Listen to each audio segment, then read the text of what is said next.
sehari bisa berapa kota katanya, men. Pack banget. Pack banget. Tapi ketemu sama anak-anak Jaksel, penyesuaian, selalu gue ulang-ulang. Terus gue Apa tuh, tuh Mas? cita-citanya pengen sekolah di UI.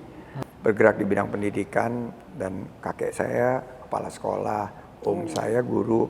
Ya the moment sih ya gagal total, depres,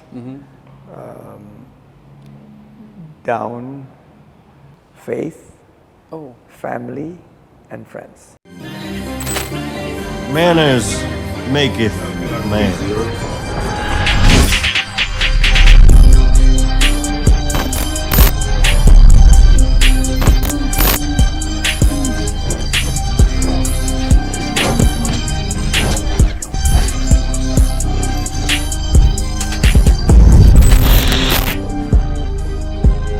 Oke, welcome back to our program. Apa kabar lu, men? Gue sih baik, lu gimana? Gue baik. Nah, gue tadi pagi tuh kebetulan habis selesai lari. Lari, gue lihat. Gue tadi pagi tuh nyempet-nyempetin lari lah di sekitaran Senayan. Nah, tadi pagi pas gue lari, gue lihat ada seorang yang, lari kenceng banget nih. Kayaknya gue kenal, kayaknya ya, gitu. Turbo ya? Turbo, dia nggak main yang pelan-pelan gitu, nggak main. Gue mau nyapa, tapi gue ketinggalan. Gue pikir, udahlah. Mungkin gue pikir lagi sore gue ketemu, gue gue ingetin aja tadi gue mau nyapa lo nih sebenarnya. Jadi gue excited banget sih, men, buat hari ini kita akan ngobrol kedatangan tamu. Beliau adalah seorang successful businessman, seorang investor juga, dan he's also a politician. Jadi beliau akan jadi tamu pertama yang bergerak di bidang politik kayaknya, yang ada di sini. Karena sebelum-sebelumnya kita kedatangan tamu dari private sector lah ya, swasta. So, langsung kita kenalin aja kali ya. Langsung banget. Bintang tamu kita sore hari ini, Mas Sandiaga Uno. Thank you, bro. Thank you for coming, Mas. Sebelumnya manggilnya apa nih kira-kira nih? Mas, bro, atau Bebas aja Bebas sih. aja. Bro, Mas, Panggil boleh. Mas Ini kali ya, enaknya. brotherhood dari Pangudi Luhur. Dari Bang Udi Luhur. Sebelumnya udah Dari kemarin nih, dari kemarin Kalau juga ada Esron juga. teman keluarga. Teman keluarga. Ayahnya ini kita beda generasi. Beda teman sama generasi, ayahnya. tapi bergerak di Tapi bidang yang tadi sama, Mas. pagi serius gue nggak lihat lu. Mohon maaf, bro. Ya nggak apa-apa, Mas. Nggak apa-apa. Lagi- Emang kita beda gerbong, Mas. Jadi saya sangat memaklumi. Ini podcast pertama purna tugas dari Kemenparekraf. Oh wow, thank you banget, Mas, Thank you sudah banget, Mas. nyempetin datang. Tadi nggak terlalu macet ya. Kebetulan Mas nyampe sini. Lancar tuh nggak perlu pakai Nggak perlu pakai nggak usah. gonggongan. Ini kan soalnya hari Jumat biasanya agak macet. But anyway. Oke, Mas. So, how are you, Mas Sandi? I'm very, very happy and generally very optimistic, very upbeat, dan ngelihat kegiatan sehari-hari yang sekarang banyak waktu untuk lebih berada di tengah-tengah masyarakat ini sangat refreshing. Punya waktu untuk mentoring anak-anak muda, sempat lihat usaha emak-emak yang perlu di scale up, dan nggak ada protokoler itu sangat-sangat quite a change, karena 9 tahun praktis dari 2015 sampai 2024 ini kan di politik ini kayaknya memang waktunya untuk detox nih. Untuk detox, untuk depoliticize.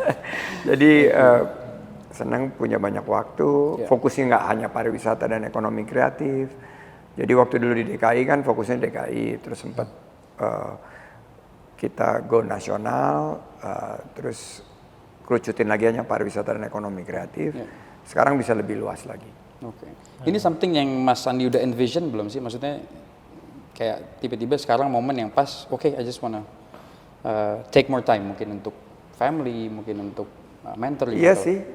Udah dibayangin, udah di plan gitu, Mas? Udah di plan. Jadi sebetulnya banyak yang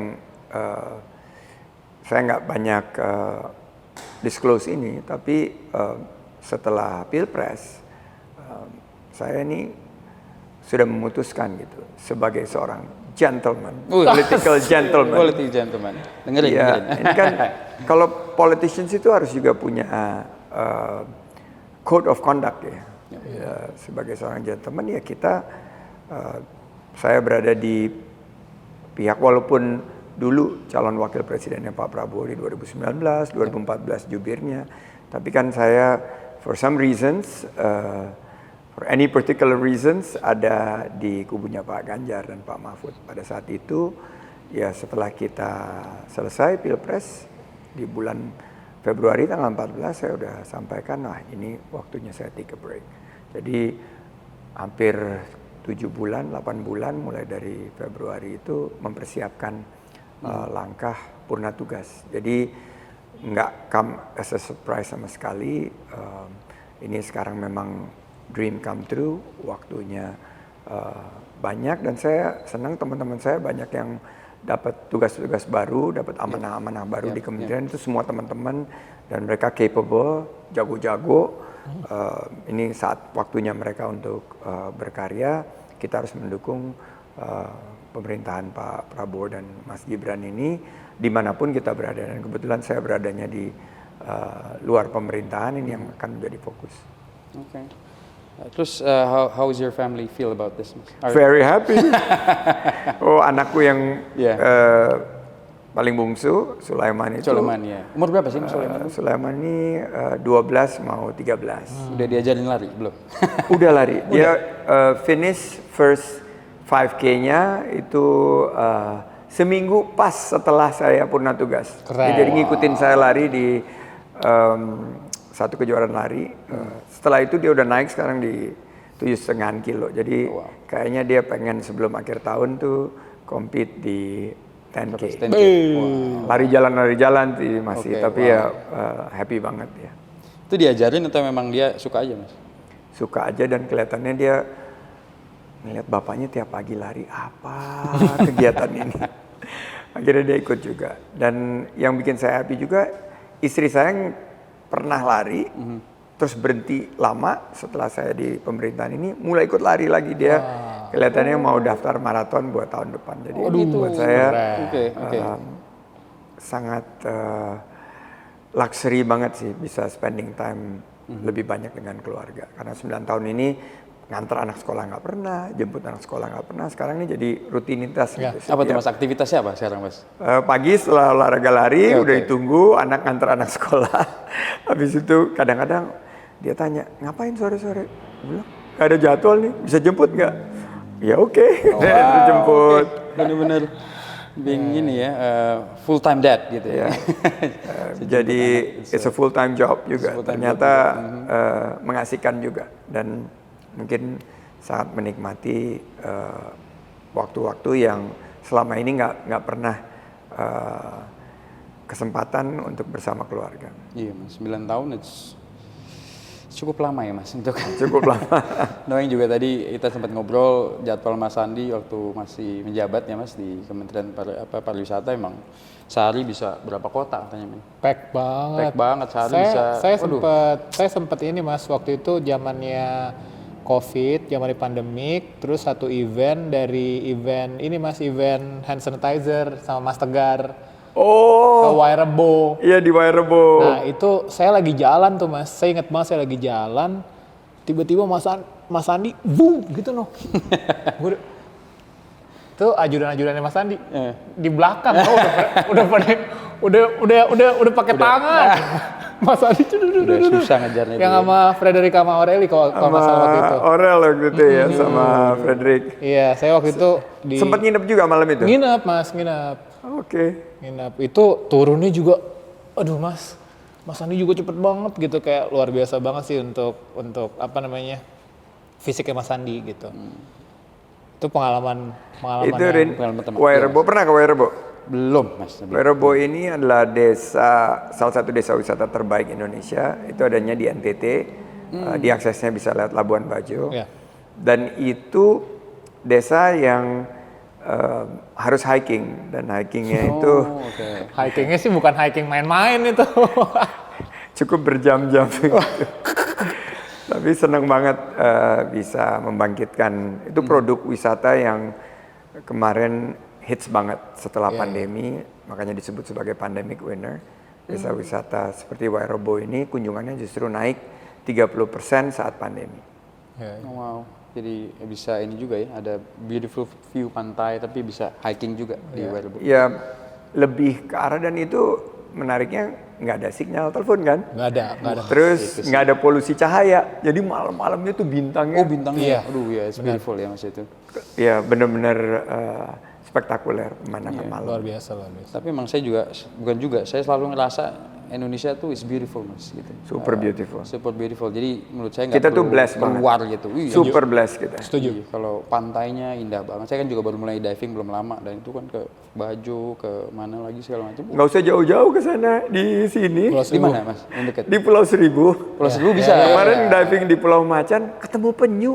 Masa Iya, Kan jarang-jarang banget itu. Iya. Ternyata dengan pristine water yang ada di Pulau Seribu, kebetulan lagi hoki aja sih. Iya. Dapat ini saya diving, ketemu penyu, ketemu Lumayan ada beberapa creatures lumayan yang- beberapa ikan-ikan yang cukup jarang kita Iya, temuin Iya, gitu.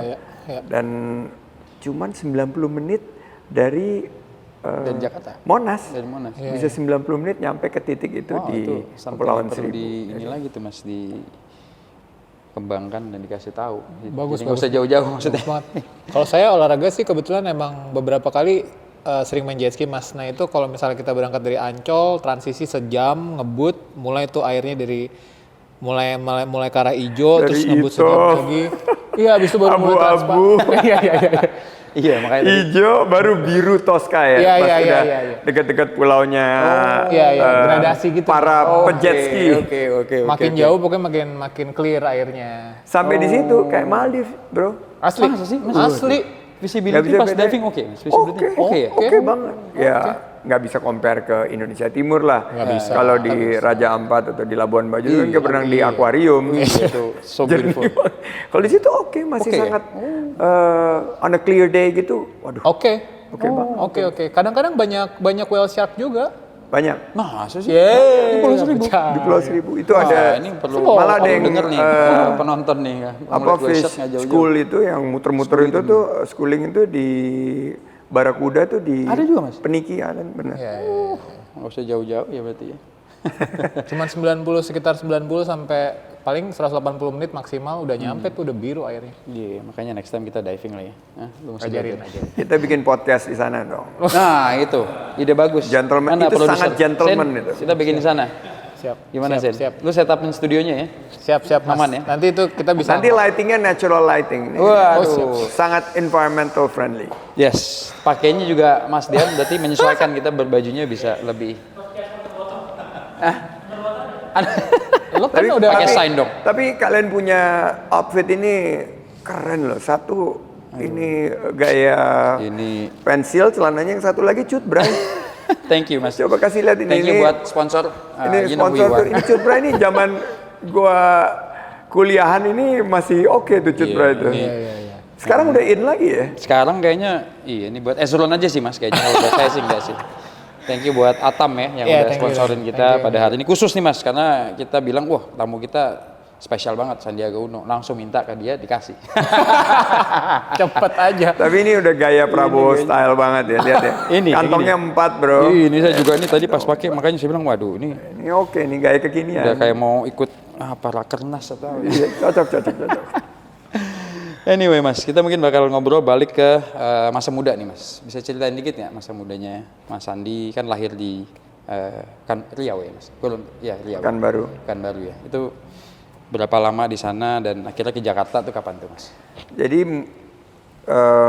lahir di Rumbai sih tepatnya, Rumbai, Kecamatan Rumbai di wilayah Kota Pekanbaru itu dulu base campnya perusahaannya namanya Caltex terus jadi Chevron, sekarang udah diambil sama Pertamina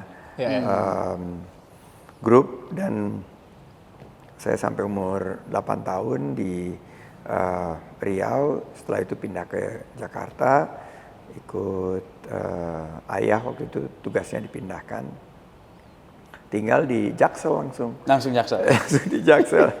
Kaget nggak tuh Mas perubahannya? Super kaget, ya? karena waktu itu kan logatnya masih logat Melayu gitu kan, cakap Melayu gitu. Tapi ketemu sama anak-anak Jaksel, penyesuaian, sekolah SD waktu itu di Jalan Bulungan. SD PSKD, terus mulai menyesuaikan, habis itu SMP-nya SMP Negeri 12 di Jalan Wijaya. Di Wijaya tuh Mas. Culture shock lagi karena dari kecil banget di Pekanbaru ke lumayan agak gede di PSKD, SMP 12 ini sekolahnya super gede dan jumlah muridnya itu kalau satu kelas itu ada 50 orang gitu. Ini kelasnya dari A sampai terakhir kalau nggak salah ada di atas angkatan saya sampai R. Gitu. Jadi A, B, C, D, E, F, G. Kelas 1A, 1B, 1C sampai 1R. Banget jadi penyesuaian lagi. Nah, terus SMA pindah lagi ke lingkungan baru SMA kita. SMA. The Brawijaya Brotherhood. Wijaya Brotherhood, SMA Pangadi Luhur yang cowok semua lagi kebetulan ya Mas. Cowok semua kagak pakai seragam, bebas rambutnya bisa gondrong. Sempat gondrong nggak tapi? Tapi dulu nggak ada loh yang rambutnya kayak lu gitu bro. Ah, gitu ya Mas. Ini karena kemarin edisi maraton aja Mas. Nggak ada, dulu semua gede-gede gitu rambut termasuk gue. Pakai buntut gitu ya. Tapi gue mau tuh rambut kayak lu gitu kayaknya. Lebih ini cocok Mas. ya. Kalau lari lebih enak Mas, lebih aero Mas. Ada 3 warna gitu loh, kayak danau gitu bro. Kayak danau Kelimut tuh di ND. Itu ada warnanya berbeda-beda. Rambut juga bisa 3 warna ya. Bisa juga Mas, lagi ngetren sekarang. Nah, terus abis dari VL, sorry Ron, ini joke-nya VL Brotherhood. Jadi dari Pangudi Luhur lulus, terus dapat beasiswa sekolah di luar. Dan itu ada sebuah penyesalan yang sampai sekarang selalu gue ulang-ulang. Terus gue tuh cita-citanya pengen sekolah di UI. Dan waktu itu keterima di Fakultas Ekonomi UI, tapi ya nggak kesampaian karena ayah waktu itu bilang kesempatan dapat beasiswa di luar negeri harus diambil dan lain sebagainya. Jadi singkat cerita ke Amerika sekolah 3 tahun di Amerika, terus balik mulai kerja. Situlah karir profesional dimulai. Jadi pengalaman sekolah berbeda-beda di sekolah Kristen Protestan waktu SD, SMP negeri, terus ke SMA Katolik, sekolah di luar. Jadi ya kalau dilihat bahwa di masa muda, masa remaja ini ternyata memperoleh kesempatan punya teman yang berbeda-beda itu sangat memperluas wawasan kita. Setuju sih Mas, itu dari berbagai macam kalangan ya Mas, SMP negeri gimana, SMA swasta gimana. Betul, dan dari kalangan ekonominya juga beragam gitu, ada yang dari kalangan ekonomi menengah ke bawah, ada juga yang kalangan menengah, ada juga yang anak-anak orang kaya gitu yang sekolah ini. Semua kita ya berteman, tidak ada sekat di antara kita, dan itulah kebersamaan di masa muda. Dan rata-rata teman-teman itu sampai sekarang yang dekat, seperti yang main basket, masih main basket sampai sekarang. Masih gitu. main ya, saya sering lihat sih. Yang olahraga lari, itu teman-teman dari kecil juga masih ada yang ikut lari bareng. Dan ya kebersamaan di lingkungan yang sama itu yang banyak membentuk karakter kita kan. Oke Mas, balik lagi, kalau ngomongin sekolah nih, Mas Andi kan terkenal sebagai orang yang pinter gitu ya di sekolah dari dulu gitu ya. Kutu buku gitu. Saya nggak ngomong gitu Mas. Tomatanya tebal. Mas Andi ini seorang yang terkenal pinter gitu di sekolah. Nah itu ada hubungannya nggak sih Mas sama orang tua, karena kalau dilihat kan ayah seorang profesional dan ibu adalah pakar pendidikan ya Mas, Bu Min Unung. Itu ada relationnya gimana Mas itu? Super related. Jadi saya itu di rumah karena ibu bergerak di bidang pendidikan dan kakek saya kepala sekolah, om saya guru Prof. Arif Rahman, tante saya juga guru, ibu juga pakar etika di bidang pendidikan. Nah itu ukurannya itu ya sekolah pendidikan, dan rata-rata mereka itu sekolah sampai penghujung gitu sampai S3. S3. Dan waktu dulu saya udah jadi pengusaha aja itu suka selalu ditanya gitu, kapan lanjutin sekolah lagi? Kapan lanjutin sekolah lagi? Jadi aku udah jadi pengusaha. Ini banyak sekali tugas di kantor. Ya, tapi kan harus make time untuk ilmu-ilmu baru dan akhirnya saya dapat itu pas saat sebelum masuk ke tugas baru di pemerintahan ya. Saya lihat ya saya ternyata mungkin terlalu fokus di bisnis. Kalau saya bisa dapat exposure, dapat kesempatan untuk ngambil kelas lagi dan akhirnya waktu itu saya ngambil beberapa program short course terus akhirnya nerusin S3 itu pas transisi dari dunia usaha ke pelayanan publik dan di situ memang wawasan kita terbuka dan sekarang aja kita kalau nggak melakukan upskilling, reskilling dan new skilling kita akan ketinggalan gitu. Jadi pendidikan itu ya adalah ini ada teman dekat saya bilang seperti sebuah eskalator untuk meningkatkan kapasitas diri. Jadi apa yang kita lakukan dalam membangun capacity kita dan membuat kita terus akan relevan yaitu melalui terus mengupgrade melalui jalur pendidikan baik yang degree maupun yang non degree. Tapi nggak harus selalu pendidikan kan Mas? Maksudnya bisa upgrade mungkin through podcast, through seminar, baca podcast buku. adalah salah satu inovasi yang mendisrupsi pendidikan kan. Sekarang banyak sekali anak-anak muda yang dapat ilmunya justru dari podcast. Dari podcast, oke. Dari podcast yang dia senengin. Ya, ini tonton, anak saya Sulaiman aja udah sering dengerin podcast dari orang-orang yang dia seneng gitu. Dia dapat ilmu pengetahuannya kebanyakan juga dari bukan channel-channel yang tradisional gitu, dari digital media, dari podcast dan beberapa informasi yang dia dapat sih ya kita yakin banget itu bukan dari sektor formal. Gitu. Jadi penting banget ya Mas buat Mas Andi pendidikan tuh emang salah satu cara kita buat terus keep up. Iya, ini juga. Jadi bukan hanya dorongan dari keluarga tapi akhirnya saya lihat bahwa iya ya harus terus mengupgrade. Nah ini kebetulan saya punya banyak waktu, lagi ngatur-ngatur sama istri. Bagaimana saya juga bisa dapat dan sekarang dapat ilmunya kan bisa lewat digital kan. Jadi nggak perlu physically kita ada di mana, tapi kita bisa dapat ilmu dengan mengikuti kelas-kelas yang dihadirkan melalui streaming, melalui platform. Gitu. Akan sekolah lagi, Mas Yan? Kayaknya terus deh sekolah, terus ya, Mas, ya? Nggak bisa berhenti deh itu. Itu kayaknya harus terus bergulir ya. Mungkin karena sudah mentok ya non degree mungkin yang professional courses gitu. Professional courses. Dengan belajar ilmu-ilmu baru. Waktu saya di kementerian sempat saya gagas itu kerjasama untuk pariwisata dan ekonomi kreatif dalam konteks artificial intelligence. Ini kan the next big thing. Kita nggak bisa ketinggalan nih menuju Indonesia Emas tuh kita harus mastering machine learning, artificial intelligence yang akan nanti membawa kita ke pintu gerbang Indonesia Emas. Nah ini semuanya harus mengupgrade pengetahuan kita, skill kita, anak-anak muda. Dan yang akan membawa Indonesia Emas ini sebetulnya sekarang ada di SMP, SMA.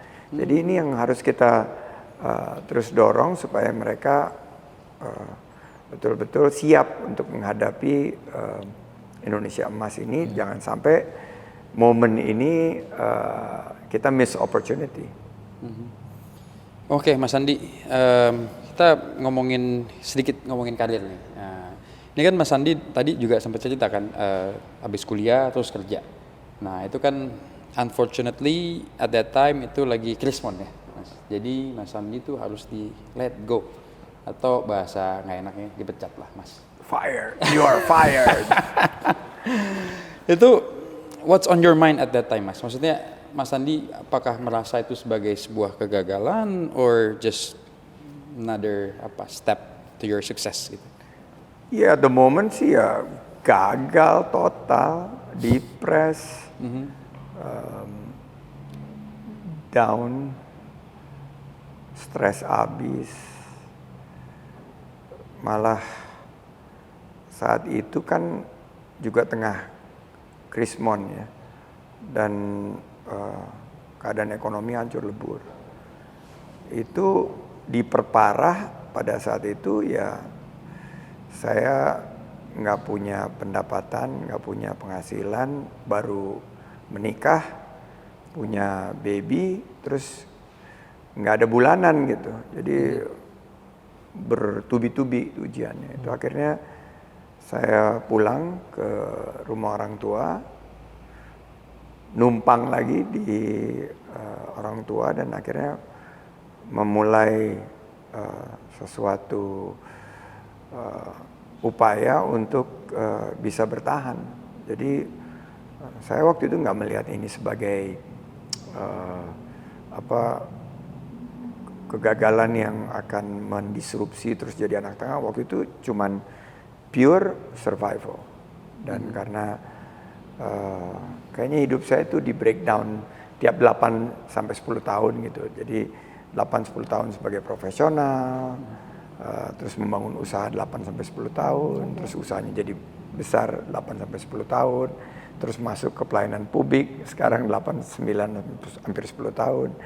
Nah, ini sekarang fase berikut saya gitu. Jadi setiap ada perubahan ya, sekarang setelah beberapa fase ini saya melihat bahwa ini mungkin bagian daripada disrupsi di dalam perjalanan hidup saya gitu. Dan kalau kita nggak terdisrupsi oleh keadaan seperti krismon, mungkin ada baiknya kita bisa evaluasi gitu, apa yang harus kita lakukan, perubahan yang signifikan sehingga kita bisa lebih bermanfaat, kita bisa lebih berguna buat masyarakat. Jadi kuncinya sih itu. Jadi waktu dipecat, saya ngerasa gelap banget, tapi ternyata kan kalau dilihat dari sekarang itu sebetulnya cara yang Maha Kuasa untuk mengubah kuadran hidup saya kan, dari tadinya terima gaji bulanan, terus akhirnya memulai usaha, jatuh bangun hampir 8 tahun, sampai akhirnya punya usaha yang besar, yang bisa membuka peluang usaha dan menciptakan lapangan kerja. Kita mulainya dulu hanya bertiga, setelah saya serahkan kepada tim profesional sekarang yang ada di perusahaan yang saya dirikan nih, sekarang grup kami baru aja dicek kemarin sudah membuka lapangan kerja bagi 30.000 karyawan di seluruh Indonesia. Nah, ini di penghujung tugas juga saya lihat, oke, 9 tahun saya tugas di pemerintahan, ini apa nih yang saya udah kerjakan gitu. Dan matriks-matriksnya itu kembali lagi ada waktu di Kemenparekraf 4,4 juta lapangan kerja baru, waktu di DKI walaupun cuma singkat, kita bisa menciptakan hampir 150.000 UMKM yang naik kelas melalui program OKOC. Jadi beberapa hal yang membuat saya bersyukur sekali gitu. Jadi waktu saat itu kalau kita kembali kan merasanya, waduh, ini sial banget ya, dipecat lagi krismon gitu ya. Tapi ternyata begitu sudah kesini belasan tahun kita melihat di chapter itu, waduh, Tuhan sangat baik ya sama kita ya. Coba kalau kita dibiarin aja kerja dengan kondisi krismon seperti itu, kita nggak bisa kesempatan untuk memulai usaha dan sekarang bisa mendirikan banyak perusahaan. Ya, Mas. Jadi how do you see failure itu gimana, Mas? How do you see that? Sekarang ya, sekarang karena we have luxury of looking back. Kalau dulu sih enggak lah. Dulu ini ya. Dulu nggak punya wisdom itu. Sekarang ya. Dan istri saya bilang, iya lu bisa enak ngomong sekarang aja. Coba dulu. Something yang perlu di-sharing supaya teman-teman istri saya bisa bilang, coba dulu. dengerin gitu kan. Ya. Coba lu pulang-pulang nangis-nangis gak ada kerjaan. Jadi sekarang ya failure itu harus disikapi sebagai anak tangga untuk mencapai kesuksesan. So failure is a prelude to success. Nice. Jadi kegagalan itu anak tangga untuk mencapai kesuksesan. Jadi kalau mau sukses, rumusnya ya harus gagal.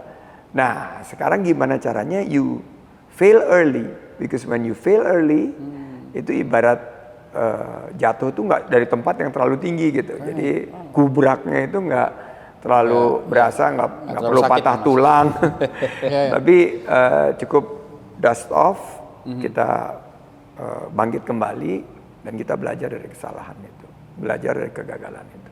Apa yang menurut Mas Andi harus dimiliki untuk bisa bangkit? Ciri-cirinya apa, Mas? Ini yang selalu saya ulang, etos kerja 4As ya, bahwa yang kita kontrol tuh cuman kerja keras, kerja cerdas, kerja tuntas.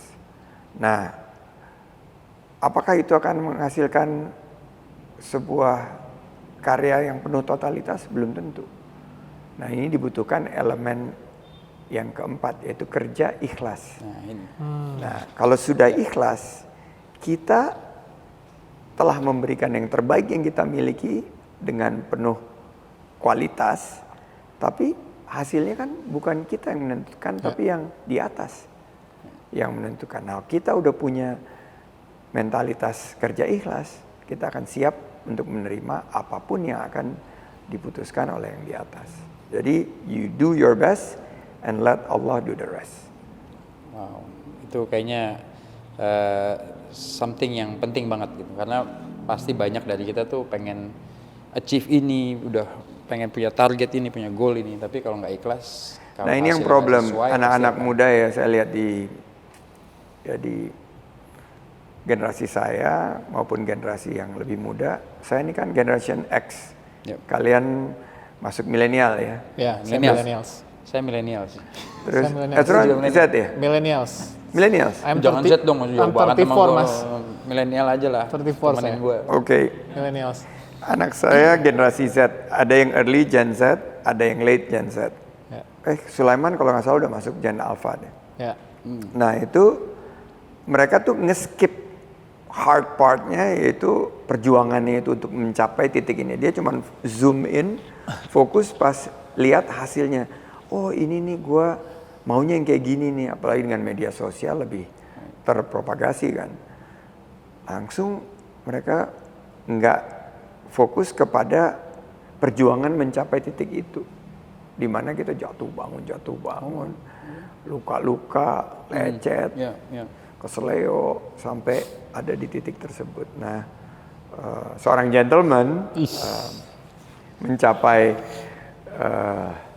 klasifikasi gentleman itu ya harus melalui perjuangan itu. Dan kalau kita bisa lebih banyak share bahwa mungkin success story itu nice to hear and glorifying gitu, tapi kita juga banyak harus ngangkat story of failures, kegagalan-kegagalan, dan apa yang kita bisa pelajari dari kegagalan. Keren. Ya.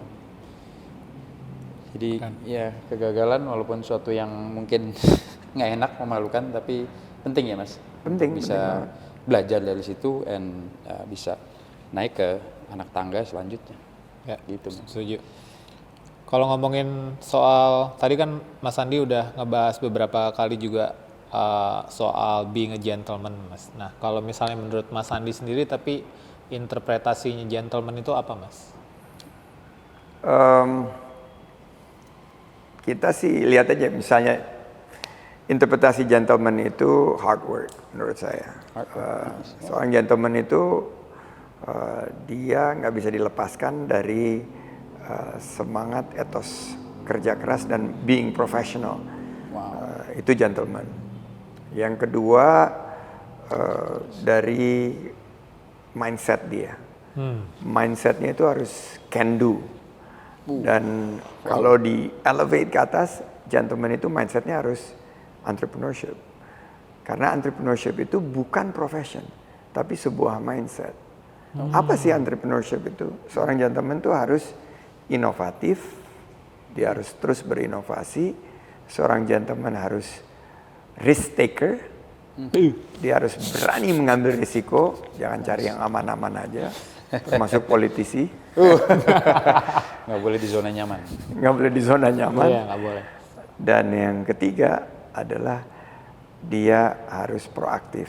Jadi dia harus nggak boleh berhenti bergerak. Seorang gentleman itu harus terus bergerak, networking, mencari peluang, dan terus berkontribusi dan bermanfaat bagi masyarakat. Jadi banyak sih ya. Dan di setiap fase kita harus tanya diri kita, are we being a gentleman about it? Misalnya kalau kita kan hidup tuh kayak roda berputar kan, ada di atas ada di bawah. Bisnis juga gitu, politik juga gitu. Sekarang saya ada di paling bawah nih politik. Tapi being a political gentleman itu juga termasuk bahwa kita bisa menyikapi kalau belum terlalu sukses itu ya seperti apa gitu. Apakah kita langsung pandangannya negatif, pandangannya terus nyinyir gitu.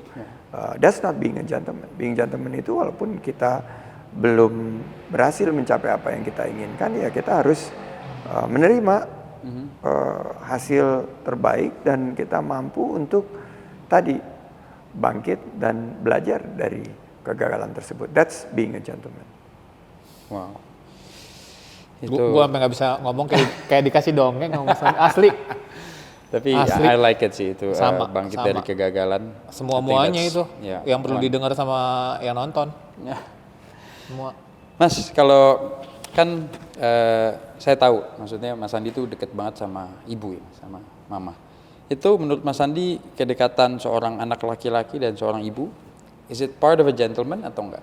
Dalam arti kan mungkin orang bisa melihat, aduh nih Nggak mas, maksudnya gini, soalnya Rino nanya Mama's ini boy atau karena, apa, tapi karena sekarang tuh kebanyakan mungkin ini mas ya, mungkin nggak semua, tapi Gen Z ke bawah gitu ya, kayak lu deket nggak sama nyokap lu? Ngapain deket sama nyokap gitu mas?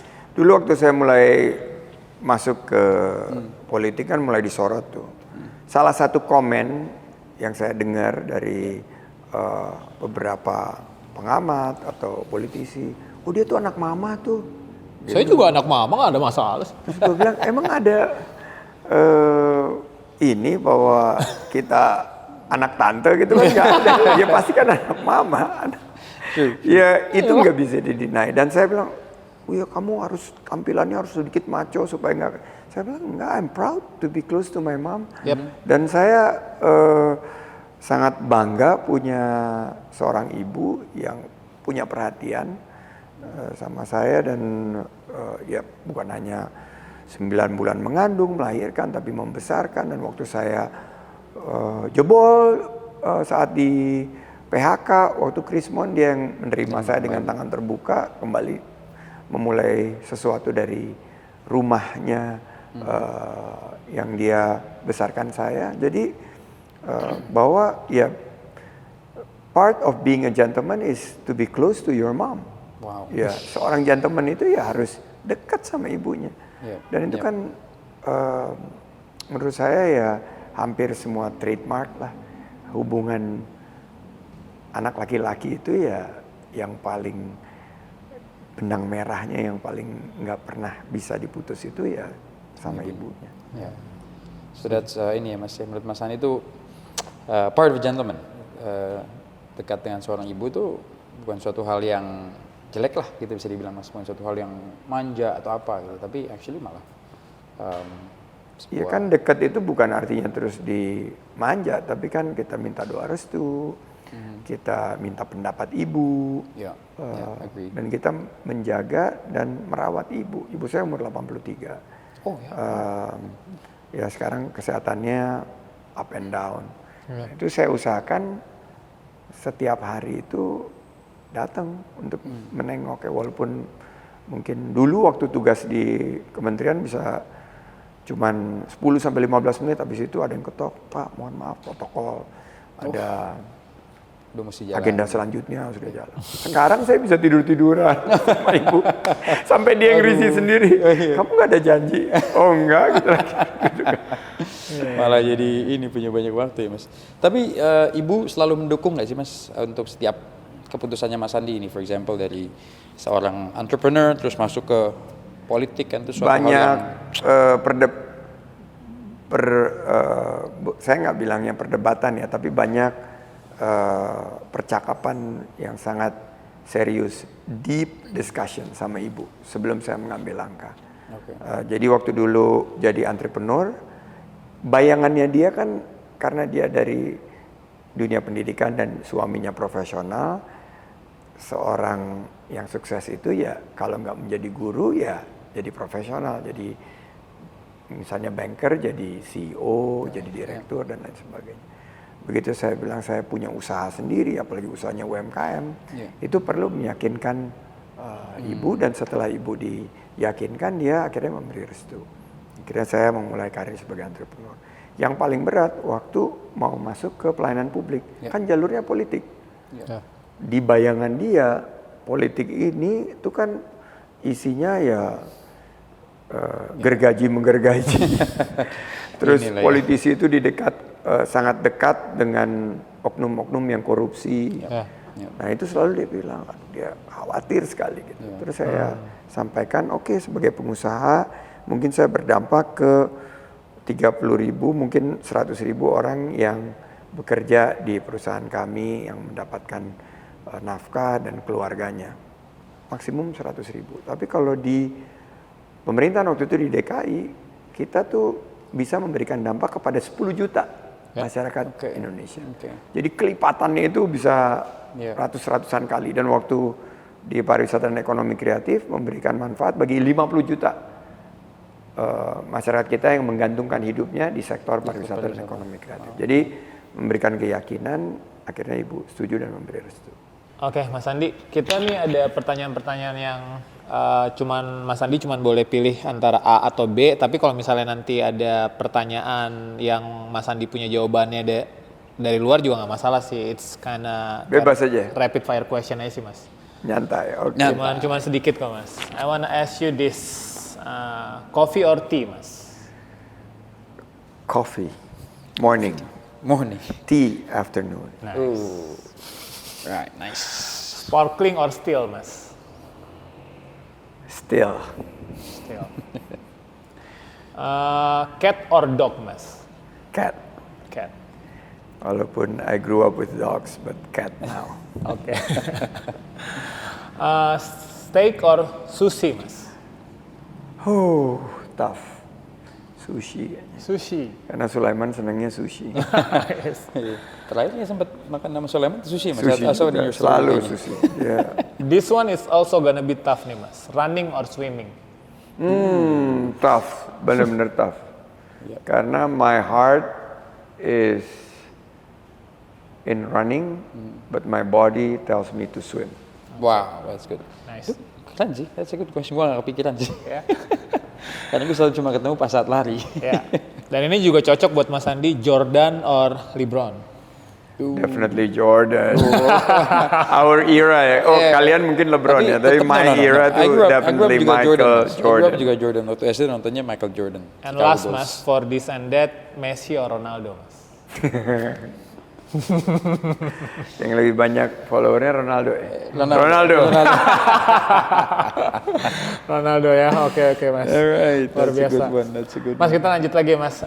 Saya mau nanya soal ini sih, Mas.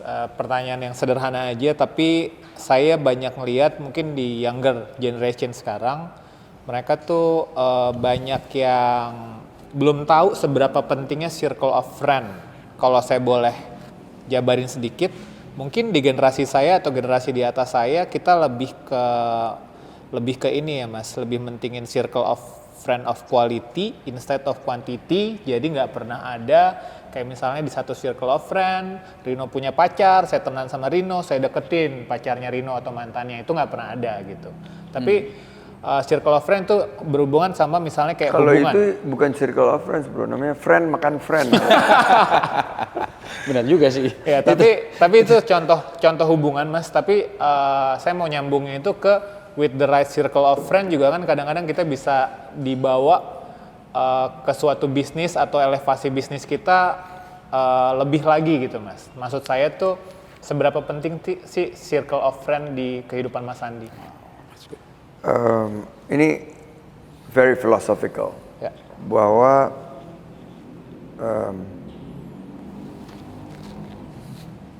your circle of friends ini yang akan mendefinisikan who you are. Jadi kan ada sebuah ilmu yang diajarkan ke kita. Kalau mau wangi, ya kita mainnya sama penjual minyak wangi. Gitu loh.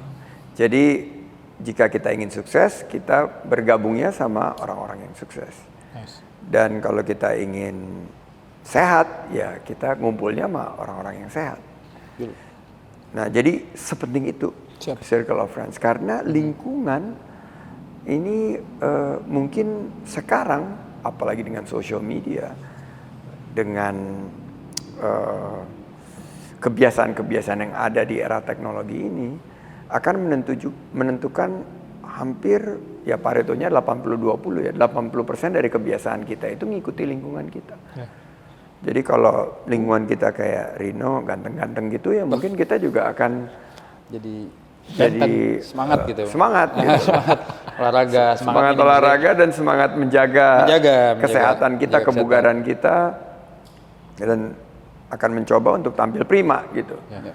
Tapi kalau circle of friends kita ya yang tidak menjaga kebugaran, tidak menjaga kesehatan, ya kita akhirnya akan keseret gitu, mau lama kelamaan gitu, lama-lama ada relapse gitu. Dan itu sangat penting sih menurut saya. Jadi saya selalu bilang bahwa teman-teman di sekeliling kita ini akan bercerita tentang kita, dan kalau kita bisa memilah teman yang baik, ini yang akan menentukan kesuksesan kita ke depan. Siap. Saya dan Ezron kan pengen sukses nih Mas, sebenarnya. Lu pengen sukses juga kan? Kan udah sukses kalian berdua. Udah punya podcast, bro. Wah, ini podcastnya semoga doain ya Mas. Semoga disupport terus sama Mas Andi dan teman-teman. 1 juta viewers, 1 juta subscriber. Amin. Gitu. Jadi mohon izin Mas, mulai besok saya mau jadi circle of friends Mas Andi kalau boleh. Boleh. Karena saya mau jadi sukses juga nih, mohon maaf. Semoga You are diterima, already Mas. Semoga my diterima. circle of Amin. friends. Oh, thank you udah, Mas. makasih Udah. banget. Siap Mas Thank you Andi. banget. It's an honor. Iya. Kita dari circle of friend masuk ke olahraga nih Mas. Wah, ini seru kayaknya nih. Oh seru lah, gitu kan. In sport juga dari selevel Mas ya. Maksudnya saya biasanya saya basket, saya juga untuk untuk jaga kondisi biasanya saya strength training, either calisthenics atau I go to the gym kayak twice a week kurang lebih ya. Tapi ya kurang lebih saya tahulah maksudnya untuk Mas Andi levelnya itu selalu dari dulu sampai sekarang selalu elite atlet sih menurut saya Mas ya. Menurut opini saya gitu. Apa sih rahasianya Mas? Dan apa formulanya Mas bisa di umur Mas Andi yang sekarang bisa tetap mempunyai stamina dan endurance yang kayak Mas Andi punya sekarang tuh formulanya apa tuh Mas? Saya berolahraga sudah menjadi bagian daripada keseharian kan, karena awalnya itu berat berolahraga. Saya juga kadang-kadang suka males gitu, tapi karena dijadikan rutinitas itu jadi lifestyle, dan begitu lifestyle itu jadi budaya, dan begitu budaya kalau nggak olahraga jadi ada yang kurang dan jadi kebutuhan gitu, terbalik gitu jadinya. Kalau nggak ini kayaknya ada yang kurang gitu. Jadi kita justru yang membutuhkan beraktivitas olahraga dan lain sebagainya. Dan ini juga melakukan ada pasti transformasinya. Yang dulu olahraganya mungkin di usia di atas 50, sekarang saya harus lebih banyak ke gym karena masa otot itu nggak boleh hilang kan, dan dengan latihan kardio itu habis kan otot kita. Jadi sekarang saya udah lebih, apalagi punya waktu lebih, saya bisa ke gym paling tidak 2 kali seminggu untuk latihan weight training atau strength and latih core muscles dan lain sebagainya. Nah, buat saya sih, ini menarik, kemarin baru ngobrol panjang sekali sama Mas Aderai. Oh, saya sempat lihat story-nya tuh, kayaknya datang ke rumah ya kalau nggak salah Mas. Datang ke rumah itu. Saya pikir saya tuh udah tahu banyak tentang olahraga, ternyata I know nothing about sports. Jadi diisi tadi. Jadi ya saya semakin memiliki keyakinan bahwa ya salah satu tentunya kegiatan yang nggak boleh dipisahkan dari orang-orang yang sukses itu adalah olahraga. Tapi kalau diperas lagi, itu adalah bagaimana menjaga kekuatan otot kita. Setuju. Itu next kayaknya boleh diundang Mas Aden. Boleh banget. Kayak kita ngomongin olahraga sih Boleh banget sih. oke banget ya. Ya, Mas Andi, kita nggak bisa ngomongin konsistensi Mas Andi sampai sekarang kalau hanya olahraga tapi tanpa diet yang tepat sih Mas. Dan kita selalu mau tahu bintang tamu kita tuh what kind of diet, rutin yang dilakukan dalam sehari-hari Mas Andi itu seperti apa? Coba Pagi ngopi, Siap. ngopi, bangun tidur, kafein dulu Mas ya. auto caffeine intake. Habis itu saya biasanya nggak makan banyak sebelum olahraga pagi. Jadi rutinitasnya itu kan olahraga pagi. Habis itu baru breakfast, itu biasanya nutrisinya diisi dengan proteinnya dapatnya dari tadi pagi telur, ikan, terus harus diisi karbonya dapat dari buah-buahan dan serat juga dapat dari situ, fiber. Terus biasanya makan siang itu tergantung harinya, tapi ada beberapa hari yang saya lagi nyoba nih being vegetarian. Oh serius Mas? Lagi nyoba. Oke. Sehari seminggu, dan saya coba diberi informasi untuk lebih membalance diet saya ke lebih banyak protein intake-nya, karena itu tadi menyusut dengan bertambahnya usia memang. dengan bertambahnya usia, jadi lebih banyak protein. Dan saya biasanya makan malamnya itu very early, jadi 5.30 jam 6 itu udah makan malam. Aku juga sih. Itu kebiasaan mungkin waktu di kuliah dulu kita makan malam tuh jam segitu, jam 5.30 sampai jam 6. Dan kalau udah malam biasanya udah nggak makan. Jadi terus saya nyoba puasa 2 kali seminggu. Pertamanya for religious reason, tapi ternyata banyak jurnal dan penelitian mendukung bahwa itu juga for health reasons. Iya. Jadi ini yang masih saya lakukan terus, dan dietnya nggak terlalu kompleks. Itu kompleks loh Mas. Yang Mas jelasin tadi detail Mas. Itu simple aja. Yang Mas jelasin tadi detail. Terus dan yang paling penting itu in moderation. Jadi bahwa semuanya saya makan, tapi ya tentunya dengan porsi yang secukupnya. Ya. Tapi semua yang Mas jelasin tadi diet yang benar-benar quality banget sih Mas. All kind of quality diet udah Mas lakuin sih. Gitu. Biarpun saya juga pengetahuannya terbatas gitu Mas ya, tapi tadi yang Mas bilang semuanya sih itu udah rata-rata yang diomongin sama Andrew Huberman juga kalau nggak salah kayak gitu sih kebanyakan Mas ya. Kayak dia bilang ada 5 hal yang nggak bisa digantiin di hidup manusia itu. Tidur 6-8 jam, matahari nggak bisa digantiin, plenty of water nggak bisa digantiin 2-3 liter sehari, eat whole food, kita kurangin processed food, sama yang paling penting dan orang banyak kurang itu adalah sosialisasi Mas. Nah karena kita manusia makhluk sosial, jadi ya sebisa mungkin kita keluar dan selalu bersosialisasi sebaik mungkin menjadi versi terbaik manusia lah ke manusia lain. Itu yang saya tangkap. Saya juga masih banyak belajar lah Mas ya. Cuman ya saya dengar dari Andrew Huberman seperti itu. Dia profesor neurologi kalau nggak salah. Gue baru mau nanya sih, kan dari tadi ngomongin kesehatan, diet. Mas Andi tidur jam berapa? Nah ini baru juga nih, ini rutinitas baru. Dulu itu saya tuh nggak terlalu memperhatikan quality of sleep. Sekarang saya religious makanya pakai jam untuk ngitung kualitas tidur. Dan memang benar yang Ezron bilang, 8 jam itu kayaknya target yang ideal gitu. Tapi kan kita nggak bisa tidur 8 jam gitu, gimana? Bukan saya Bisa doang, dulu dimusuhin, tapi sekarang saya tidur. Iya sih, nggak bangun-bangun. Jadi nggak terlalu padat kan jadwalnya. Jadi saya tidur biasanya jam 10, kan bangun harus subuh juga. Dan kalau misalnya bisa di antara jam siang itu kalau bisa ada nap, dan nap itu 30 menit kan yang paling paling powerful gitu. Brain Terus rest, saya coba usahakan gitu. Tapi saya cukup amazed, semakin kesini semakin banyak orang yang sehat dan berusaha untuk hidup sehat. Yang dulu saya lari-lari di Senayan itu kosong, nggak ada orang.